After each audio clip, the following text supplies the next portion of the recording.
ஆழ்வார்கள் அவதாரம் பண்ணி 4000 பாசுரங்களை பாடினார்கள்.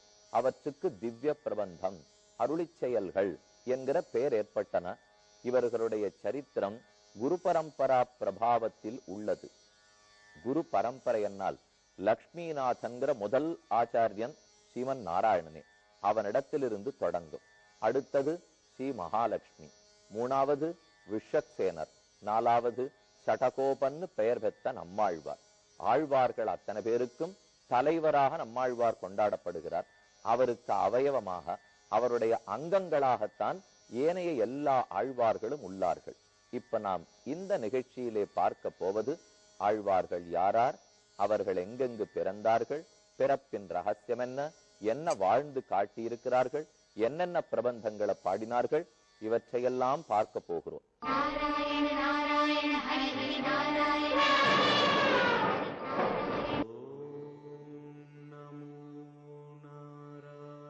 இந்த உலகம் தோன்றிய போது உண்டான ஓம் என்னும் ஓங்கார சப்தத்துடன் உயிரினங்கள் தோன்றியது.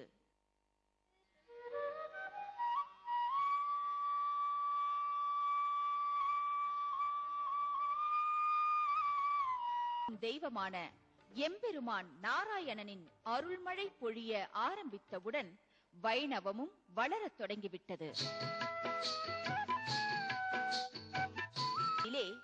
எம்பெருமான் நாராயணனின் படை தளபதியாக விளங்குபவர் விஸ்வக்சேனர். வைணவ குரு பரம்பரையிலேயே முதல் நிலையிலிருந்த பெரிய பெருமாளையும் பிராட்டியையும் ஆழ்வார்களின் பாசுரங்களைக் கொண்டு இப்பூவிலகில் அமைந்த சில திவ்ய தேச திருத்தலங்களை கடந்த வாரங்களில் தரிசித்தோம். ஐப்பசி மாதம் பூராடம் நட்சத்திரத்திலே அவதரித்தவர் விஸ்வக்சேனர். எனவே ஆழ்வார் ஆச்சாரிய பெருமக்களுக்கு முன்பாகவே முதலில் வீற்றிருந்து முதல் மரியாதையை ஏற்கும் முதல்வன்.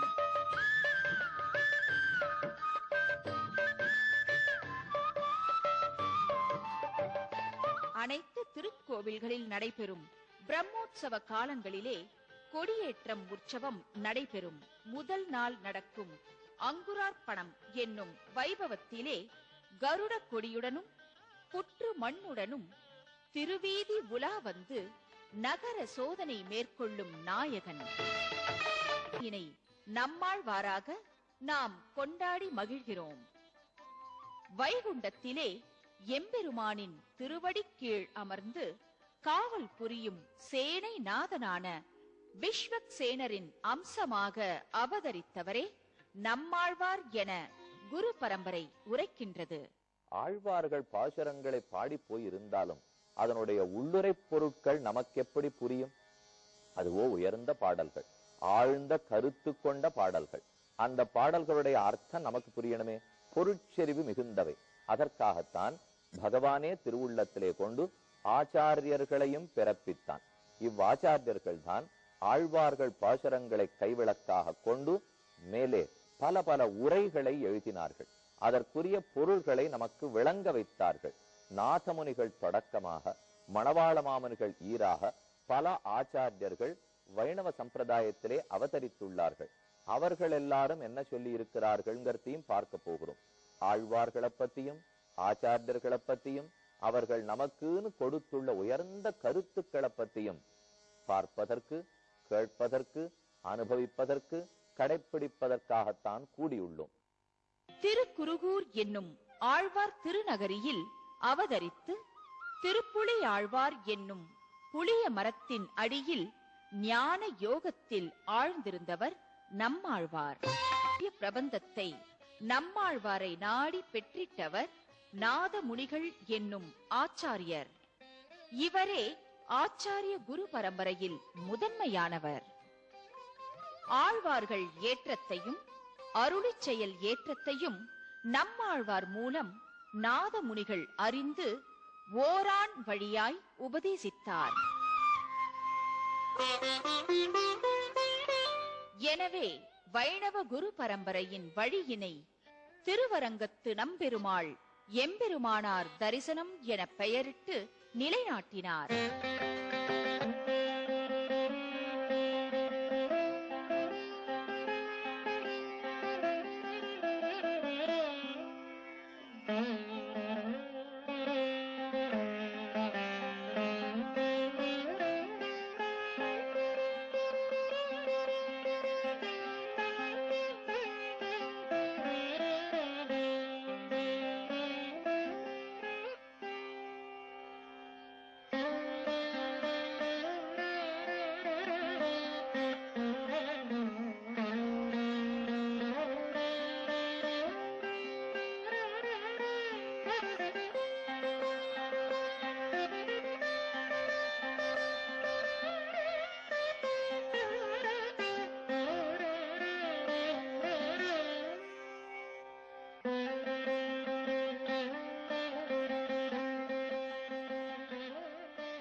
திவ்ய பிரபந்தங்கள் அனைத்தையும் வெளிக்கொணர்ந்து நாம் அறியும் வண்ணம் செய்த நாதமுனிகள் அவதரித்த திருத்தலம் வீரநாராயணபுரம் என்னும் காட்டு மன்னார் கோவில்.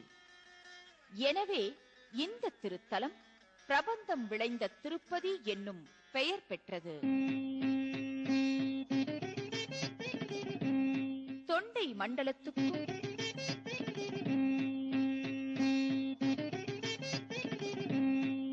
சோழ மண்டலத்துக்கும் நடுவே அமைந்துள்ள நடுநாட்டு திவ்ய தேசங்களான திருக்கோவலூர் மற்றும் திருவஹீந்திரபுரம் திவ்ய தேசங்களுக்கு அருகிலேயும், சென்னையிலிருந்து கும்பகோணம் செல்லும் வழியில் அமைந்துள்ள வராக கஷேத்திரமாம் ஸ்ரீமுஷ்ணம் என்னும் திருத்தலத்திற்கும், தில்லை திருச்சித்திரக்கூடம் என்னும் சிதம்பரத்திற்கும் இடைப்பட்ட பகுதியில் அமைந்துள்ளது இந்த காட்டுமன்னார் கோவில். நாதமுனிகள் சேனை முதன்மையாரின் முக்கிய படைத்தளபதியான கஜானனரின் அம்சமாக சோபகிருத் என்னும் வருடத்தில் ஆனி மாதத்தில் பௌர்ணமி அன்று அனுஷ நட்சத்திரத்திலே புதன்கிழமையன்று அவதரித்தார். இவரின் தந்தையார் ஈஸ்வர பட்டாழ்வார். இவர் சடமர்ஷன கோத்திரத்தில் சொட்டை குலத்தில் அவதரித்தவர். இவரின் இயற்பெயர் ஸ்ரீரங்கநாதன் என்பதாகும். பின்னாளில் யோக கலையில் வல்லவராக இவர் திகழ்ந்ததால் ஸ்ரீரங்கநாத முனிகள் என்றும் நாதமுனிகள் என்றும் போற்றப்பட்டார்.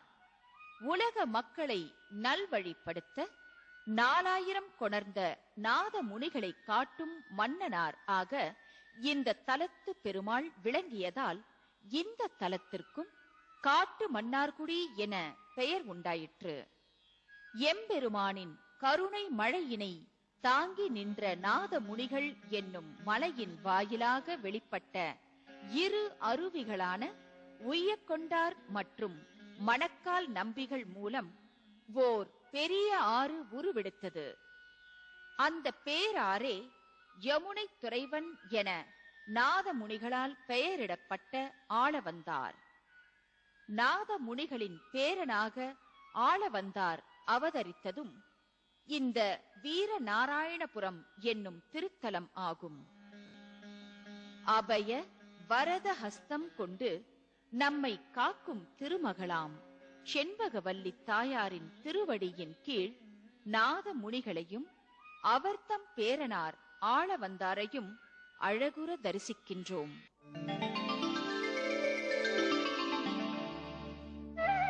குருவருள் பெற காட்டு மன்னார் கோவில் நாடி வந்த நம்மை தன் திருவருளை காட்டி அழைக்கின்றாள் அன்னை மகாலட்சுமி. ஆம், லக்ஷ்மி நாத சமாரம்பாம் என்னும் குரு பரம்பரையின் வாக்கியத்தின் தொடக்கமாக நாம் இந்த காட்டு மன்னார் கோவில் செண்பகவல்லி தாயாரை வணங்கி பின்பு செண்பக மன்னனாரை வணங்குவோம்.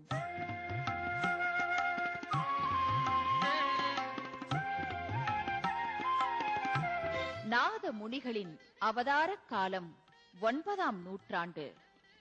மிகவும் பழமை வாய்ந்த இத்திருக்கோவிலை பின்னாளில் பராந்தக சோழன் என்னும் சோழ மன்னன் செப்பனிட்டு திருப்பணி செய்து பெருமாள் தாயாருக்கு தனித்தனி சந்நிதிகள் ஏற்படுத்தி நாதமுனிகளுக்கும் அர்த்த மண்டபத்திலேயே தனிச்சந்நிதி அமைத்துக் கொடுத்துள்ளான்.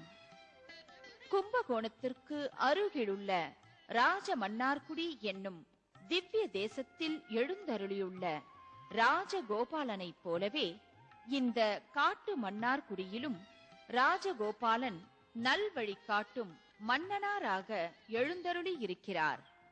வலக்கையில் கோலேந்தி இடது கையால் பசுக்களை அரவணைத்து காட்சி தரும் இந்த அஞ்சன வண்ணனை ஆயர்குல கொழுந்தினை கண்ணார கண்டு பருகி நிற்கின்றோம்.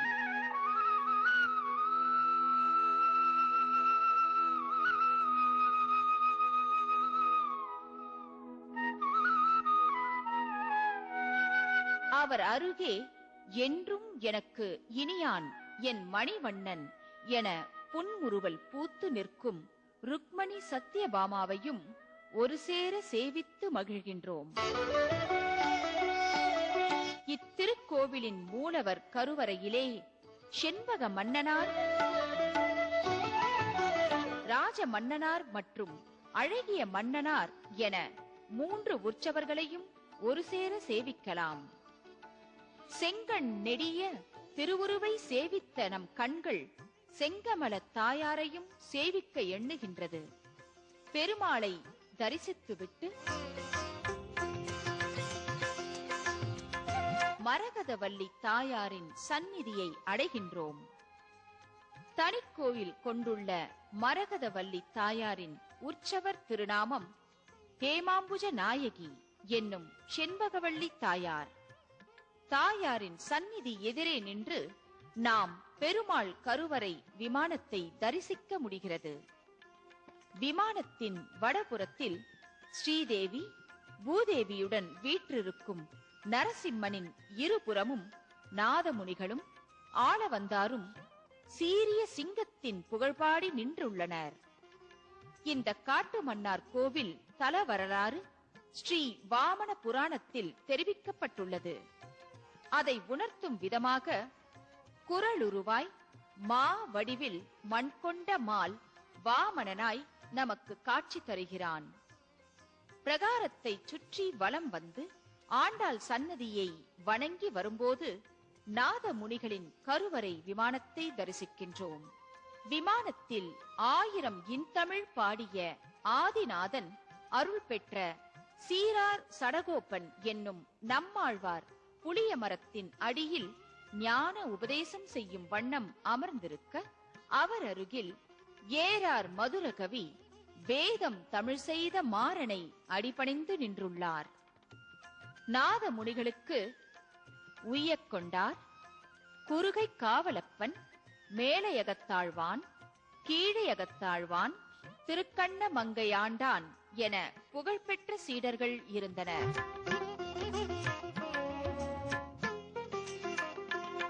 நாதமுனிகள் தன் சீடர்களோடு உள்ள திருவுருவங்களை நாதமுனிகளின் கருவறையிலே நாம் காணலாம். நாமம் 1000 கொண்ட நாராயணனை 4000 பாடி மகிழ்ந்தனர் ஆழ்வார்கள்.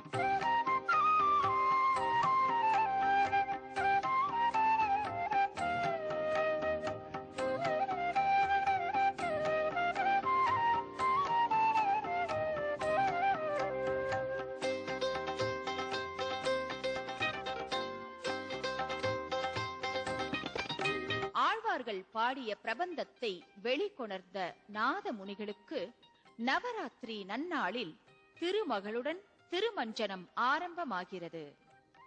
திருமகளாம் மகாலட்சுமியின் பெருமையை இந்த திருமஞ்சனத்தை தரிசித்துக் கொண்டே நவராத்திரி நன்னாளில் நாம் அறிந்து கொள்வோம்.